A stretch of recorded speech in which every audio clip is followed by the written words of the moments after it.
মাহমুদুর রহমান সাহেব ইসলামী জাগরণের কথা বললেন। মাহমুদুর রহমান সাহেব ইসলামী যে চেতনার কথা বললেন। ভুলে গেলে চলবে না, আজ থেকে মাত্র কয়েকশো বছর আগে ফ্রান্স পর্যন্ত মুসলিম জাগরণ ছিল। আজকে এই ইসলামকে, এই মুসলমানদেরকে চর্চা না থাকাতে, সাহিত্যের চর্চা, সংস্কৃতির চর্চা না থাকাতে অন্য সংস্কৃতি ঢুকে গিয়েছে, তার বিরুদ্ধে উনি এই কথাটুকু বলেছেন। আমাদের পার্লামেন্ট সদস্য সালাউদ্দিন কাদের চৌধুরী সাহেব দ্বিজাতি তত্ত্বের কথা বলেছেন, আমাদের স্বাধীনতার কথা বলেছেন, ইসলামী জাতীয়তাবাদের কথা বলেছেন। অপরাধ ওনার। আমি বিশ্বাস করি মাননীয় স্পিকার, আপনি নতুন করে এসেছেন, এই ব্যাপারগুলি আপনি চিন্তা করবেন।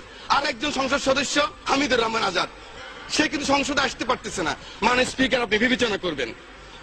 মাননীয় স্পিকার, হেফাজত নিয়ে আমি কোনো কথা বলবো না, কারণ আমি দেখিনি কত লোক মারা গিয়েছে, কত লোক অক্ষত আছে, কত লোক হয় না, আমি দেখেছি।